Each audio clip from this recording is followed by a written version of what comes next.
Message du pape François pour la 59e journée mondiale de prière pour les vocations. Appelé à construire la famille humaine.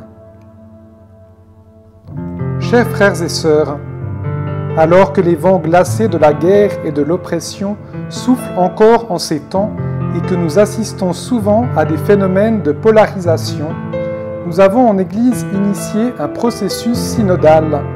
Nous ressentons l'urgence de marcher ensemble en cultivant l'écoute, la participation et le partage. Avec tous les hommes et femmes de bonne volonté, nous voulons contribuer à édifier la famille humaine, à penser ses blessures et à la projeter vers un avenir meilleur. Dans cette perspective, pour la 59e journée mondiale de prière pour les vocations, je voudrais réfléchir avec vous sur le sens large de la vocation, dans le contexte d'une Église synodale qui se met à l'écoute de Dieu et du monde.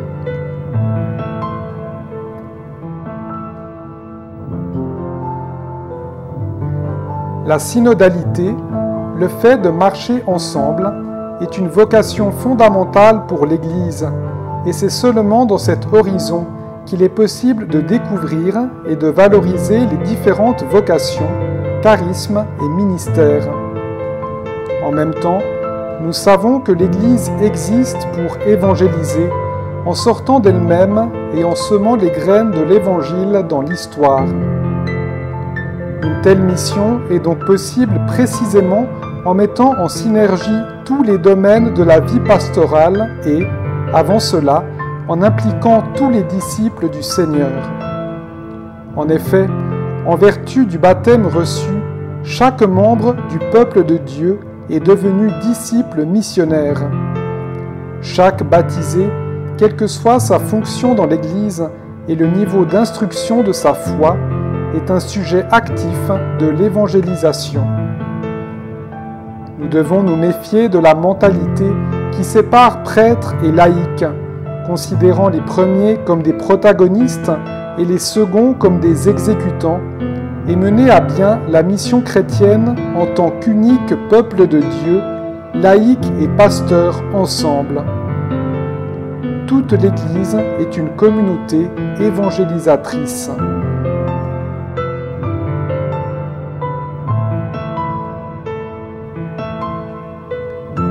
Le mot « vocation » ne doit pas être compris dans un sens restrictif, se référant uniquement à ceux qui suivent le Seigneur sur le chemin d'une consécration particulière. Nous sommes tous appelés à participer à la mission du Christ, qui consiste à réunir l'humanité dispersée et à la réconcilier avec Dieu. Plus généralement, toute personne humaine, avant même de faire l'expérience de la rencontre avec le Christ et d'embrasser la foi chrétienne, reçoit par le don de la vie un appel fondamental. Chacun de nous est une créature voulue et aimée par Dieu, pour laquelle il a une pensée unique et spéciale, et cette étincelle divine qui habite le cœur de chaque homme et de chaque femme, nous sommes appelés à la développer au cours de notre vie, en contribuant à la croissance d'une humanité animée par l'amour et l'acceptation mutuelle. Nous sommes appelés à être les gardiens les uns des autres, à construire des liens de concorde et de partage, à guérir les blessures de la création afin que sa beauté ne soit pas détruite. En bref, devenir une seule famille dans la merveilleuse maison commune de la création, dans l'harmonieuse variété de ses éléments. Dans ce sens large, non seulement les individus, mais aussi les peuples, les communautés et les agrégations de toutes sortes ont une vocation.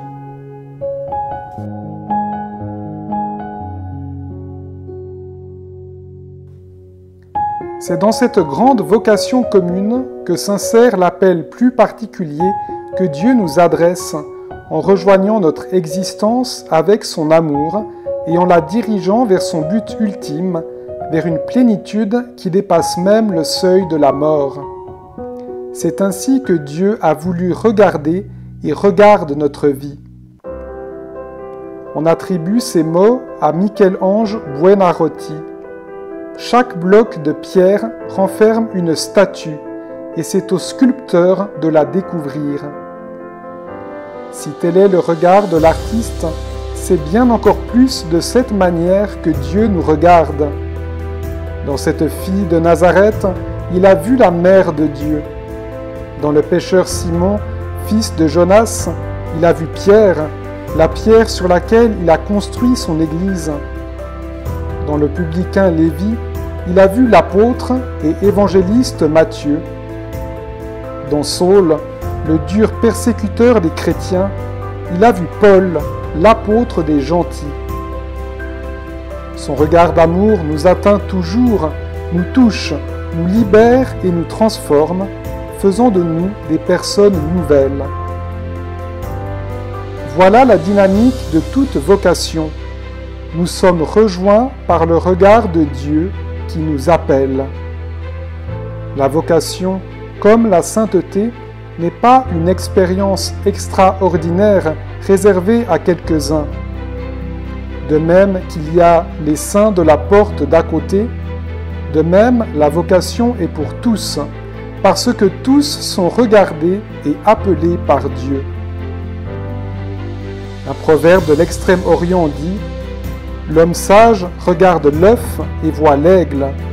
Il regarde la graine et voit un grand arbre. Il regarde un pécheur et voit un saint. » C'est ainsi que Dieu nous regarde. En chacun de nous, il voit des potentialités, parfois inconnues de nous-mêmes, et tout au long de notre vie, il travaille sans relâche pour que nous puissions les mettre au service du bien commun. C'est ainsi que naît la vocation, grâce à l'art du divin sculpteur qui, avec ses mains, nous fait sortir de nous-mêmes, pour que se révèle en nous le chef-d'œuvre que nous sommes appelés à être. En particulier, la parole de Dieu, qui nous libère de l'égocentrisme, est capable de nous purifier, de nous éclairer et de nous recréer. Mettons-nous donc à l'écoute de la parole pour nous ouvrir à la vocation que Dieu nous confie. Et apprenons aussi à écouter nos frères et sœurs dans la foi, car dans leurs conseils et dans leur exemple peut se cacher l'initiative de Dieu qui nous indique des chemins toujours nouveaux à suivre.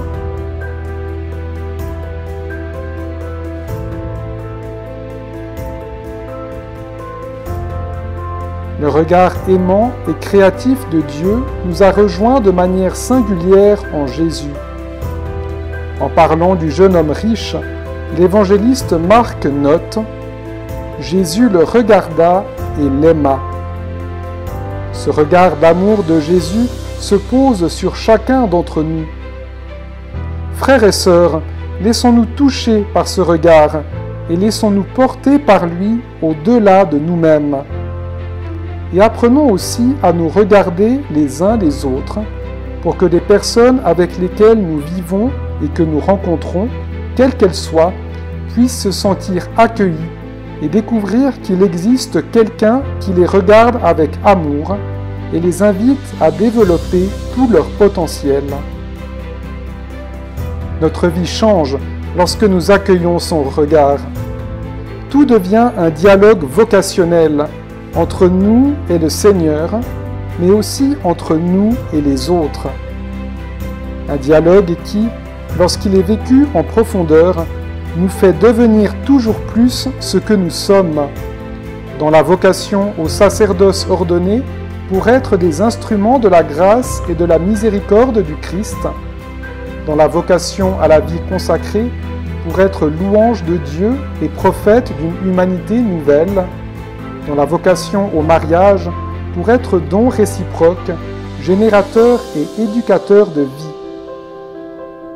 En général, dans chaque vocation et ministère de l'Église, qui nous appelle à regarder les autres et le monde avec les yeux de Dieu, à servir le bien et à répandre l'amour, en actes et en paroles.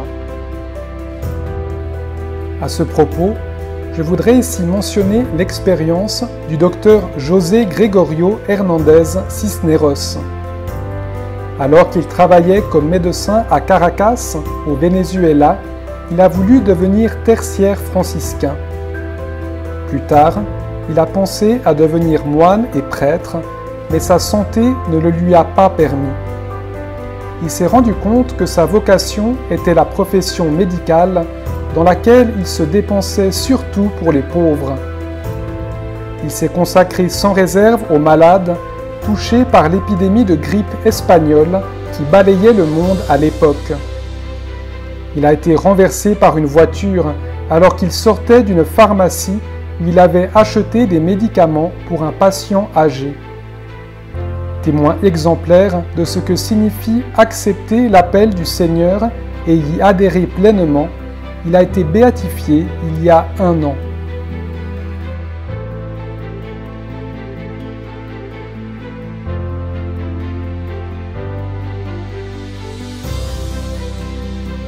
En tant que chrétiens, nous ne sommes pas seulement appelés, c'est-à-dire tous personnellement interpellés par une vocation, mais nous sommes aussi convoqués. Nous sommes comme les tesselles d'une mosaïque, déjà chacune si belle, mais ce n'est qu'ensemble que nous formons une image.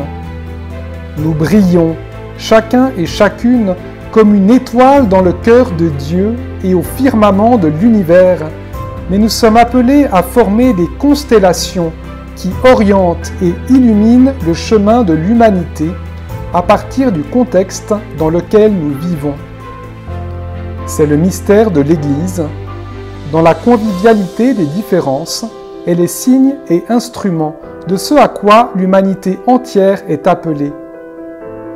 C'est pourquoi l'Église doit devenir de plus en plus synodale, capable de marcher ensemble dans l'harmonie de la diversité, dans laquelle chacun a une contribution à apporter et peut participer activement. Lorsque nous parlons de vocation, il ne s'agit donc pas seulement de choisir telle ou telle forme de vie, de vouer son existence à un ministère particulier ou de suivre le charisme d'une famille ou d'un mouvement religieux ou d'une communauté ecclésiale. Il s'agit de réaliser le rêve de Dieu, le grand projet de fraternité que Jésus avait dans son cœur lorsqu'il priait le Père, que tous soient un.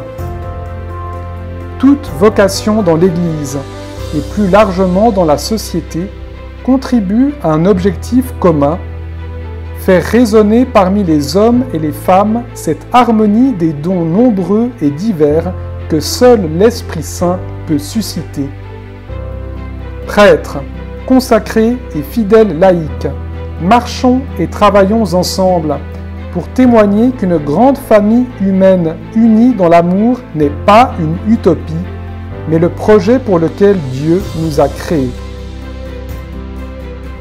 Prions, frères et sœurs, pour que le peuple de Dieu, au milieu des événements dramatiques de l'histoire, réponde de plus en plus à cet appel. Invoquons la lumière de l'Esprit Saint afin que chacun d'entre nous puisse trouver sa place et donner le meilleur de lui-même dans ce grand dessein. Du pape François, le 8 mai 2022.